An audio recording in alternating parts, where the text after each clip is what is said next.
2022년도 여러분 한 해도 하나님의 은혜로 출발하는 그런 한 해가 되시길 주님의 이름으로 축원드립니다. 오늘은 2022년의 첫 주일입니다. 새로운 한 해를 시작하는 것은 지난 한 해를 마감하고 새롭게 시작하는 기회를 우리에게 제공을 합니다. 그래서 과거에 어땠든 간에 오늘은 뭐예요? 한 주가 지났지만 새로운 출발의 시작인 거예요. 과거에는 내가 어떠했다 할지라도 이제는 우리가 또한 새로운 마음으로 새롭게 뭔가를 할 수 있는 기회를 우리는 얻은 것입니다. 지난해 아픔, 슬픔, 고난이 있었다 해도 여러분 우리는 소망을 가지고 이 기회를 잡을 수가 있는 것입니다. 이러한 기대, 여러분 신자가 아니라 하나님을 믿지 않는 사람들도 동일하게 어떤 생각하는 부분일 겁니다. 그런데 왜 우리는 종종 새로운 시작을 바라는 걸까요? 왜 굳이 꼭 시간으로 봤을 때는 한 주의 어떤 시간의 텀이지만 새로운 시작이라는 의미를 부여하는 것일까? 이것은 무엇보다도 스스로가 변화를 필요로 하기 때문일 것입니다. 이래서는 안 된다. 변해야 된다. 어려운 상황에 대한 인식, 그것은 새로운 시작을 바라게 합니다. 하나님 앞에서 살아가는 그리스도인의 삶, 그 원리상 항상 새로운 시작을 요구받습니다. 언제라도 새로운 시작을 해야 되는 신앙의 부름. 하나님이 나를 부르시고 하나님이 나를 세우시면 나는 달려가겠습니다. 항상 준비되어 있는 삶을 요구하는 것이죠. 그리스도인의 삶은 근본적으로 항상 그리스도의 복음으로부터 기원하는 회개를 출발점으로 시작을 합니다. 즉 하나님께로 돌이켜서 주님 앞에 돌이켜서 주님 앞에서 출발을 하는 것입니다. 이 회개는 그리스도의 용서 그리고 그리스도의 사랑을 그리워하게 되고 그분 앞에 나아가게 하는 것이죠. 지금까지 내 힘을 내 자신을 믿으면서 살아왔다면 이제는 주님의 은혜가 아니고서는 할 수가 없습니다. 이러한 믿음의 고백으로 시작하는 것입니다. 이전에는 몰랐던 찬양의 기쁨, 이전에 몰랐던 예배의 소중함, 그것을 여러분 깨닫게 되고 그것을 드리고 싶어하는 마음이 생기는 것이죠. 그리스도의 용서와 복음 안에서 깊은 감사를 드리게 되며 하나님 앞에서 살아가는 믿음의 활동을 새롭게 하고 선한 행실, 곧 하나님께서 기뻐하시는 복된 영적 제사를 드리도록 이끌어 가게 되는 것이죠. 즉 내가 살아가야 할 삶의 목적이 무엇인가를 생각하게 하는 것입니다. 로마서 12장 1절에서는 이야기합니다. 그러므로 형제들아 내가 하나님의 모든 자비하심으로 너희를 권하노니 너희 몸을 하나님이 기뻐하시는 거룩한 산 제물로 드리라. 이는 너희가 드릴 영적 예배니라. 아멘. 여러분 우리는 예배하기 위하여서 하나님께 부름을 받았습니다. 우리가 예배 없이는 살아갈 수 있음을 여러분 생각할 수가 없는 것이죠. 웨스트민스터 소요리 문답 1항에도 사람의 제일 되는 목적, 그것이 무엇입니까? 이거 정도는 그죠? 그래도 알고 계시면 좋습니다. 사람의 제일 되는 목적은 하나님을 영화롭게 하는 것, 그리고 그를 영원토록 즐거워하는 것입니다.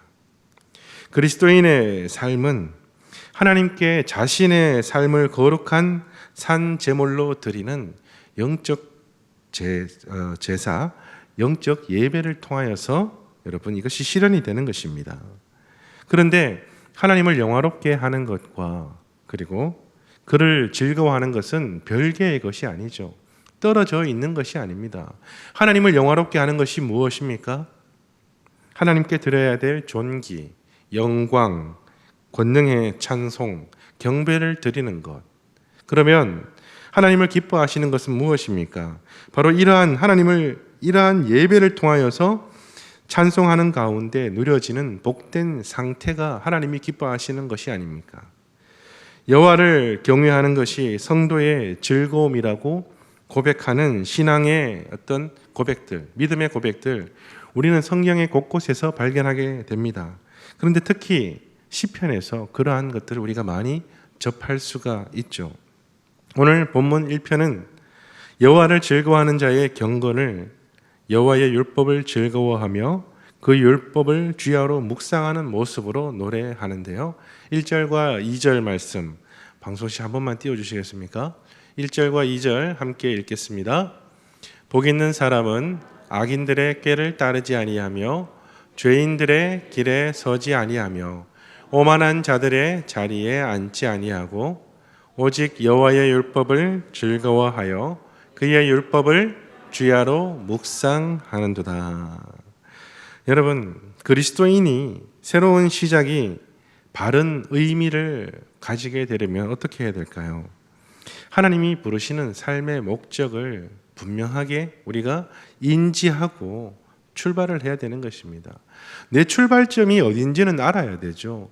어딘지 모르고 그냥 휩쓸려 가다가는 내가 어디에 있는지 나 자신을 잃어버리거나 방향을 상실할 수도 있습니다. 여러분, 지금 내 삶의 자리를 인식해 보시길 바랍니다. 여러분에게 묻겠습니다. 여러분은 의인입니까? 죄인입니까? 이런 질문이 참 난감하죠, 그렇죠? 왜냐하면 항상 요 사이를 왔다 갔다 하는 것 같은 생각이 들기 때문에 그렇습니다. 그런데 성경은 어떻게 이야기합니까? 하나님을 기쁘시게 하는 자, 그가 바로 의인이며 복 있는 사람이다. 이렇게 정의를 내리고 있다는 것입니다. 그러면서 성경은 먼저 의인이 하지 말아야 될 것에 대해서 이야기를 합니다. 해야 될 것에 대해서 이야기하는 것이 아니라 하지 말 것에 대한 당부를 하고 있는 거예요. 사람들이 싫어하는 말이 있죠. 뭐예요?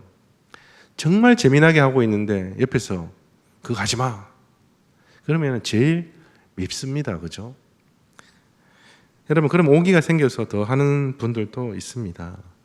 이처럼 하지 말아야 될 것을 하지 않는 것만으로도 복 있는 사람이 되는 것이며 이것만으로도 하나님을 기쁘시게 할 수가 있는데 그것이 무엇입니까?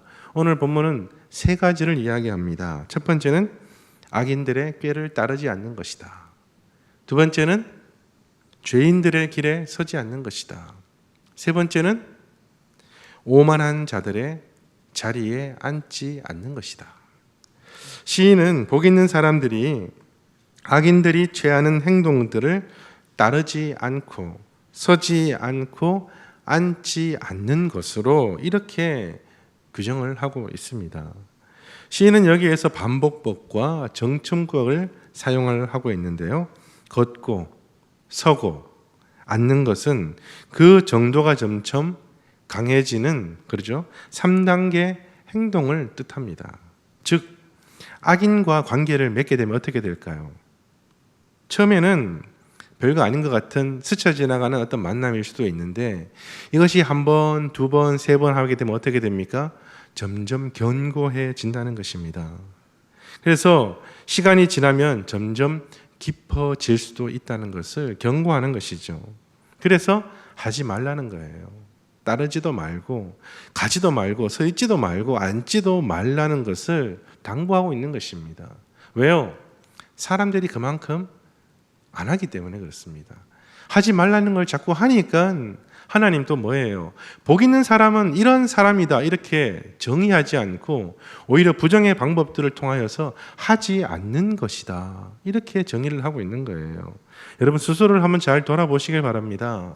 나는 하나님이 하라는 것을 하는지 아니면 하지 말라는 것을 골라 하는지 우리의 자녀들을 보면서 저 자신을 바라보게 되고 그죠? 사람들을 통하여서 자기 자신을 항상 발견할 수 있는 그런 그리스도인, 그런 사람들이 바로 복 있는 사람이다라는 것을 이야기하고 있는 것이죠. 반대로 의인은 어떻습니까? 여호와의 율법을 즐거워하고 율법을 주야로 묵상한다. 그렇게 이야기를 하고 있습니다. 율법은 좁은 의미에서는 뭐예요? 율법 조항을 오경을 가리킵니다. 그러나 넓은 의미에서는 하나님의 가르침과 또한 교훈 전체를 이야기하는 것입니다. 오늘날로 이야기하면은 우리가 통독하고 있는 신구약 성경 전체를 이야기하는 것이겠죠. 의인들은 하나님의 율법을 어떻게 한다? 즐거워한다는 거예요. 하나님의 가르침, 하나님께 보고 듣고 배우는 것이 어떠하다? 즐겁다는 거예요. 말씀을 듣는 것이 즐겁고 말씀을 배우는 것이 즐겁고 1월 8일 날 성경 강좌가 있죠. 그죠? 그런 것들이 시간들이 기다려진다는 겁니다. 어떤 것이 즐거움의 대상이 된다는 것은 여러분 그 일을 기꺼이 하거나 자주 하거나 하지 말라 해도 꼭 하게 만드는 것이 바로 즐거운 것인 거죠. 즐거우면 하지 말라 해도 잘하게 됩니다. 바로 이 하나님의 말씀을 묵상하고 나누는 이것이 우리에게 기쁨이 되는 한 해가 되시기를 바랍니다. 여러분 어떤 망설임이나 거부감 없이 오히려 설렘과 기대를 한번 가져보시고 그것을 위하여서 하나님께 한번 구해보시길 바랍니다. 하나님 나도 말씀에 참 즐거움을 찾는 한 해가 되게 하소서. 여러분 이는 이제 후반절에 더욱 구체적으로 표현이 됩니다. 주야로 율법을 묵상한다. 묵상한다는 것은 뭐예요? 말씀과 같이 생활한다는 거예요. 집에서 누구랑 생활합니까? 사랑하는 남편과 아내와 자녀들과 함께 하지 않습니까? 함께 생활합니다. 여러분 말씀과 함께하는 생활 그것이 무엇이다? 주야로 묵상하는 거예요. 같이 일하고 같이 밥 먹고 같이 쉬고 함께하는 그 모든 것이 여러분 생활이죠. 말씀을 묵상하고 그대로 살기 위해서 부단히 아무도 알아주지 않는다 할지라도 노력하는 그런 삶, 그게 바로 묵상하는 삶이요 함께하는 삶입니다.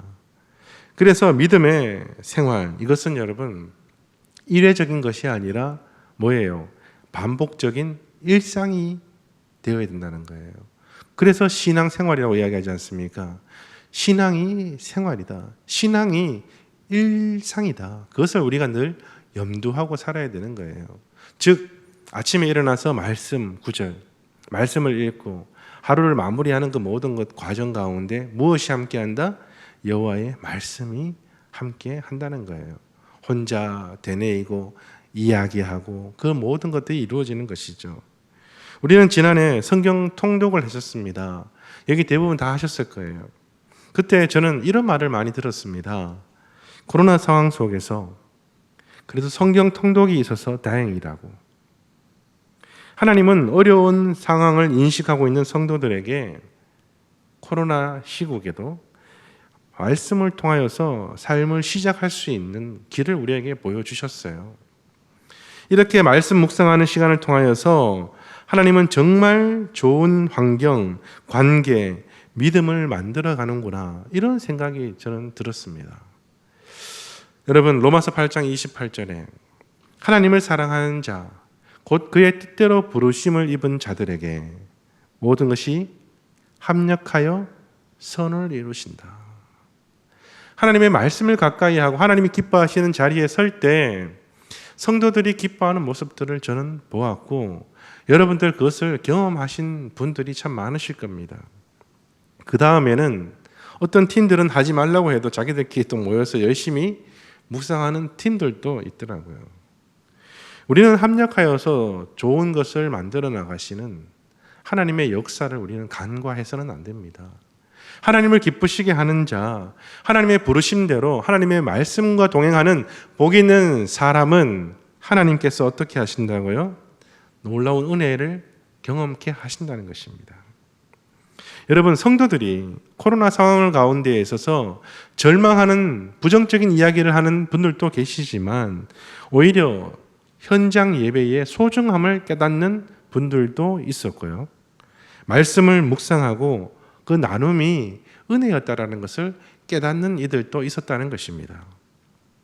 사람들은 말씀 속에서 삶의 목적과 방식을 발견했고 이제는 그곳에서 원리를 쫓아가는 것을 발견하게 되었습니다. 이게 신앙의 원리라는 것이죠. 우리가 쫓아야 되는 것은 세상 풍조가 아니라 정말 여호와의 말씀이었구나. 말씀에 참 평안이 있고 말씀 가운데 참 길이 있다는 것을 우리는 이 지난해였던 한 해의 삶을 돌아볼 때 깨닫게 됩니다. 말씀이 주는 기쁨, 그것 때문에 밤낮으로 여러분 묵상하고 새롭게 발견한 그 원리를 어떻게든 간에 실천해 보려고 하는 그것을 성경은 뭐라고 이야기하냐면은 복이 있는 사람이다 라고 이야기를 합니다. 복이 있는 사람은 이 세상에서 삶의 원리를 찾는 것이 아니라 하나님 말씀 속에서 중요한 원리를 깨닫고 그것을 삶 속에 실천하는 삶이라는 것입니다. 시인은 이러한 풍성한 복을 누리는 모습을 시냇가에 심긴 나무의 비유를 하고 있어요.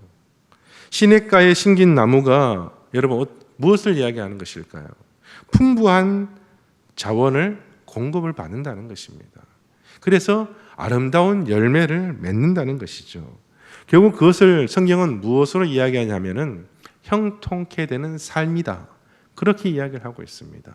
여러분 만사 형통하기를 원하죠?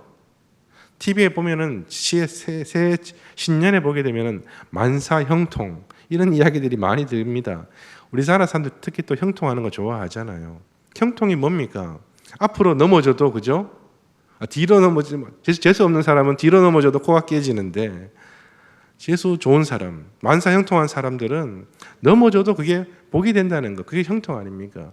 성경은 무엇이냐 하면은 하나님의 말씀을 통해서 끊임없이 우리가 에너지를 공급받고 그 삶을 목적을 분명하게 걸어 나갈 때 그 삶이 복이 있고 그죠? 형통케 되는 삶이다. 그렇게 규정을 하고 있다는 것입니다.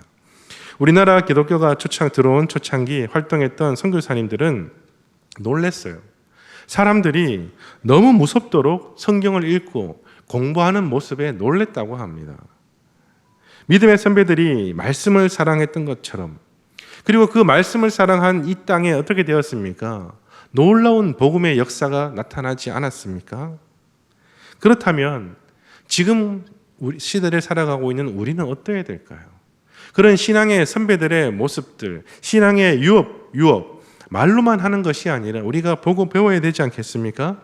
하나님이 가르쳐 주신 삶의 방식, 그리고 세상과는 다른 거룩한 삶을 살기 위하여서 실천하는 것, 그것이 우리의 인생의 목표요, 삶의 목적이 되어야 된다는 것을 오늘 성경은 우리에게 분명하게 제시하고 있다는 것입니다. 이런 새로운 출발, 새로운 시작점에 있는 사람들이 무엇이다? 시냇가에 심긴 나무와 같다. 그렇게 성경은 이야기를 하고 있습니다. 그런데 여러분 이렇게 말씀을 선포해도 사람이 선택하는 길에는 하나님께서 인정하는 길이 있다면 인정받지 못하는 길이 있겠죠. 꼭 자기 생각대로 하려고 하는 사람들이 있습니다. 점점 심해지면 어떻게 되느냐? 악해지는 거예요. 하지 말래도 꼭 하는 사람들 생겨나기 마련입니다. 그런데 시인은 이들에 대해서도 언급을 합니다. 하나님은 이들에 대해서 언급을 합니다. 뭐예요? 네 뜻대로 하려고 하고 네 마음대로 하려고 하는 사람들, 거기에 뭔가 행복할 것이 있고 유혹하는 미혹의 손길들, 그 가운데 따라가는 사람들을 바람에 날리는 겨와 같다. 그렇게 동일하게 같은 선상에서 이야기를 하고 있습니다. 그들은 하나님의 풍요로운 생명에 뿌리를 내리지 못합니다. 왜냐하면 바람에 날려버리니까요. 부질없고 방황하는 삶이 된다는 것입니다. 그러면 여러분, 악으로 향하려는 나의 의지, 우리의 의지를 어떻게 다스릴 수가 있을까요? 하지 않는 것, 머물지 않는 것, 잊지 않는 것, 거기에 힌트가 있습니다. 의로운 사람들과 함께 하십시오. 함께 은혜를 나눌 수 있는 동역자를 찾고 그와 함께 하십시오. 사람은 자신이 가까이 하는 것에서 영향을 받게 마련입니다. 꽃을 묶었던 끈에는 그 끈에 어떤 향기가 날까요? 꽃향기가 나겠죠. 생선을 담은 끈에는, 묶은 끈에는 무슨 냄새가 날까요? 예, 생선 냄새가 나겠죠. 그렇죠? 비린 냄새가 나게 되어 있습니다. 여러분이 만약에 하나님을 경외하는 사람들과 함께 한다면 그것은 시너지가 되어서 선한 영향력을 발휘하게 될 것입니다. 하지만 잘못된 선택, 그 인생길을 걷게 된다면 하나님을 떠날 수도 있고 악한 길에 설 수도 있다는 것을 여러분 기억하십시오. 저와 여러분은 새로운 출발전의 시점에 서 있습니다. 2022년이라는 시간을 우리는 달려갈 것입니다. 그 인생에는 두 가지 길, 하나님과 함께 걸어가는 길, 하나님을 거역하는 길, 이것이 우리에게 펼쳐질 것입니다. 여러분은 어떤 길을 선택하시겠습니까? 인생을 행복하고 의미 있게 살기 위하여서는 하나님을 가까이 하십시오. 하나님과 동행하십시오. 믿음의 형제들과 함께 하시길 바랍니다. 그리고 하나님이 우리를 위하여서 주신 말씀을 배우고 묵상하고 그 교훈을 삶에 적용하여서 일상이 신앙의 삶이 될 수 있도록 여러분 노력해 보시길 바랍니다.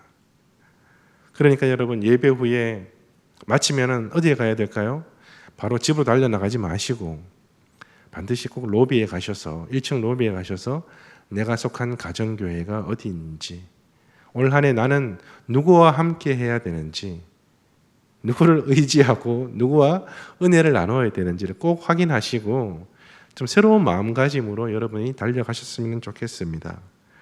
새해를 맞이하면서 새로운 시작의 시점에서 무엇을 하면 좋을까? 시편의 말씀을 하나님은 저에게 주셨습니다. 여러분이 하나님의 영적인 자녀라는 사실 여러분 잊지 마시고 다시 한번 환기하시길 바랍니다. 그리고 하나님께서 여러분을 이곳에 왜 부르셨는지, 나를 통하여서 무엇을 기대하시는지를 다시 한번 돌아보시길 바랍니다. 내 삶이 하나님을 영화롭게 하며 그를 즐거워하는 걸음을 걸어왔는가 다시 한번 돌아보시고 새로운 시작, 새로운 변화를 요하는 이 시점에서 여러분 내가 가까이 하고 있어야 될 자리, 그런 모든 것들을 생각하면서 하나님을 영화롭게 하고 하나님으로 인하여서 즐거워하는 그런 아름다운 삶이 저와 우리 모두의 삶이 되었으면 좋겠습니다. 그것을 위해서 파이팅 하시고 그 길을 마지막까지도 달릴 수 있는 우리 성도님들 되시길 바랍니다.